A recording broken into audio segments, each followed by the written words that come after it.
నమస్తే. శ్రీ గురుభ్యో నమః. శ్రీమాత్రే నమః. ఆదిత్యాయ చ సోమాయ మంగళాయ బుధాయ గురు శుక్ర శనిభ్యే రాహవే కేతవే నమః. మనం ఇక్కడ జీవన గమనం చేస్తున్నాము అంటే ఆకాశంలో ఉన్నటువంటి ఆ గ్రహాల సంచారం వల్లే ఇక్కడ మన ఈ శరీరం మీద ప్రభావం పడుతుంది అన్నదే అందరికీ తెలిసిందే. ఇప్పుడు ఆ సందర్భంగా నేను ఒక కొత్త కాన్సెప్ట్ చెప్పాలి అంటే ఇది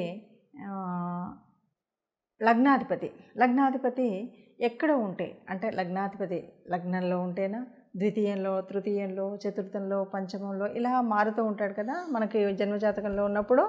ఈ జన్మజాతకం ఇదేంటంటే మీకు లైఫ్ లాంగ్ ఉండేటువంటి వీడియో, లైఫ్ లాంగ్ మీకు పనికొస్తుంది. మీ జన్మజాతకం కనుక ఉంటే మీ లగ్నాధిపతి ఎక్కడున్నాడో, మొదట్లో ఉన్నాడా, రెండులో ఉన్నాడా, మూడులో ఉన్నాడా, ఇలా ద్వాదశాల్లో ఎక్కడ ఉంటే ఏ ఫలితం వస్తుంది అన్న విషయం తెలుసుకోవడం కోసం చేసేటువంటి ఒక కొత్త కాన్సెప్ట్.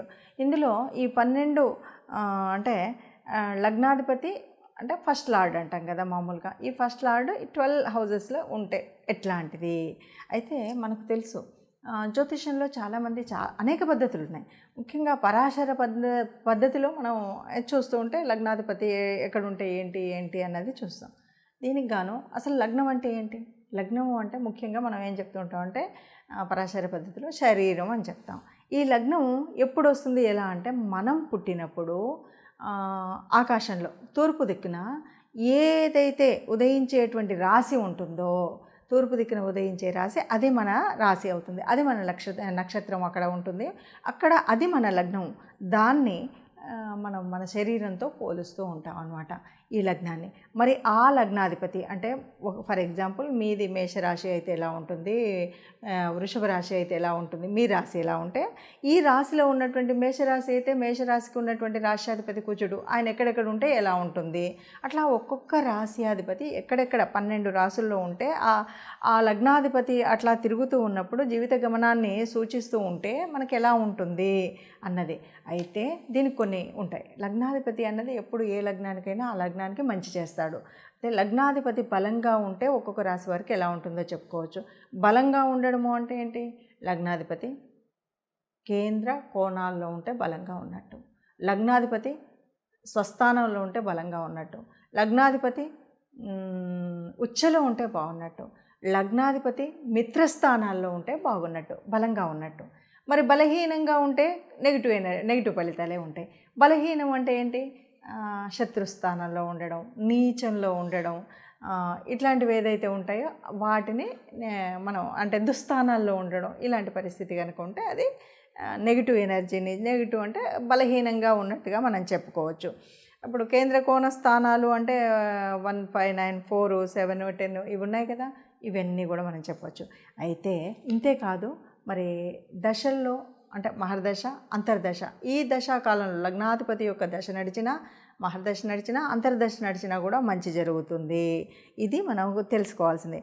ఒక్కొక్కసారి కొన్నిసార్లు ఏమవుతుందంటే మన లగ్నాధిపతి మనకు షష్ఠ్యము అన్నది మనకు దుస్థానం కింద తీసుకుంటాము. అయినా సరే షష్ఠాధిపతి కూడా ఆయనే అవుతాడు.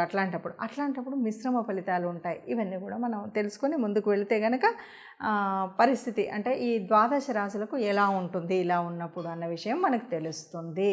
ఈ విధంగా చూద్దాం.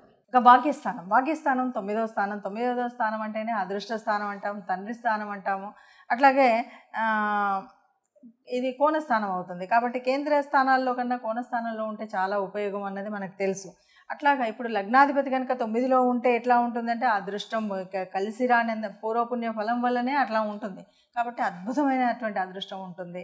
అన్నీ కూడా ఇక తండ్రి యొక్క సలహాలు, ఆస్తి, సహాయం అన్నీ ఎప్పటికప్పుడు అందుతూ ఉంటాయి. ఓ చక్కటి గురువు మార్గదర్శనం కలుగుతుంది, తండ్రితో సత్సంబంధం ఉంటుంది. ఇదంతా కూడా చాలా బాగుంటుంది ఎప్పుడు మీ లగ్నాధిపతి బలంగా ఉంటే. ఇక అసలు తిరుగులేదు, దాని గురించి చూసుకోక్కర్లేదు మీ రాశి గురించి. కానీ ఒకవేళ కర్మకాలి లగ్నాధిపతి బలహీనంగా ఉంటే దీనికి కావాల్సినటువంటి తగు జాగ్రత్త తీసుకోవాలి. తండ్రితో సహకారం, తండ్రి నుండి వచ్చే ఆస్తి, ఇవన్నీ కూడా మనకు కావాలి అంటే మనం చేయాల్సింది ఏమిటి అంటే తప్పనిసరిగా ఆ లగ్నాధిపతి యొక్క అట్లాగే ఆ భాగ్యాధిపతి యొక్క ఎవరైతే అధిపతులు ఉన్నారో వాళ్ళని మనం స్మరించడం అంటే స్తోత్రం చదువుకోవడం, జపం చేయించుకోవడం, ఈ 2 చేయడం మర్చిపోకుండా ఉన్నట్టయితే అదృష్టవంతులుగా మీరే ఉంటారని చెప్పచ్చు. మనం ఇందాకే చెప్పుకున్నాము మొత్తంగా లగ్నం అంటే శరీరం అన్నాం. కాబట్టి ఈ శరీరం ఎలా ఉంచుకోవాలి, మానసికంగా శారీరకంగా శుభ్రంగా ఉంచుకోవాలి. ఇది ఫస్ట్ అండ్ ఫండమెంటల్ ఫార్మోస్ట్ అనమాట. అంటే ఒకవేళ మనం ఇందాక ఇప్పటి నుండి ఇప్పటి వరకు మనం చెప్తూ వచ్చినట్టుగా ఒకవేళ అన్నీ శుభంగా ఉంటే బాగుంటుంది.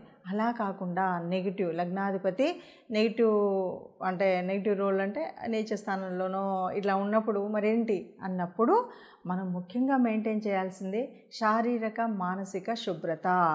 మానసిక శుభ్రత అంటేనేమో మనసులో అన్నీ లేనిపోని కల్మషాలు ఇలాంటివి ఏవి పెట్టుకోకుండా ఉండాలి. శారీరకంగా అంటే ప్రతినిత్యం శుభ్రంగా ఉంచాలి. ఇది తనుభావం కాబట్టి, శరీర భావం కాబట్టి మనం దీన్ని తప్పకుండా చేయాలి. అట్లాగే ఇంతేకాదు పరిహారం యథాశక్తిగా ఏదో ఒకటి చేసుకోవాలి. మరి నెగిటివ్ ఉండకుండా ఉండాలంటే ఎట్లా చేయాలి అంటే ఒక 11 సార్లు మీ ఇష్టదేవత ఎవరైతే ఉంటారో వాళ్ళ యొక్క స్తుతి స్తోత్రాన్ని ఒక 11 సార్లు చదువుకోండి ప్రతినిత్యం. అది అలవాటు అయిపోతుంది. ఇక్కడే నేను పూజలో కూర్చొని చదువుకోవాలా, ఇక్కడే చదువుకోవాలా అన్నది ఏ నియమం లేదు.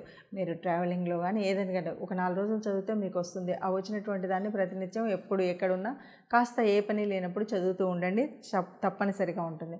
ఇది లేదండి నేను ఇష్టదేవత అన్నది ఏమీ లేదు ఏ రకంగా అంటే మన శరీరానికి సంబంధించినటువంటిది కాబట్టి ముఖ్యంగా శరీరానికి ఏదైనా రుగ్మత అది ఉన్నప్పుడు మనం చేసేటువంటిది ఏంటి అంటే వెంకటేశ్వర స్వామి వజ్రకవచాన్ని చదవమని చెప్తూ ఉంటారు పెద్దలు.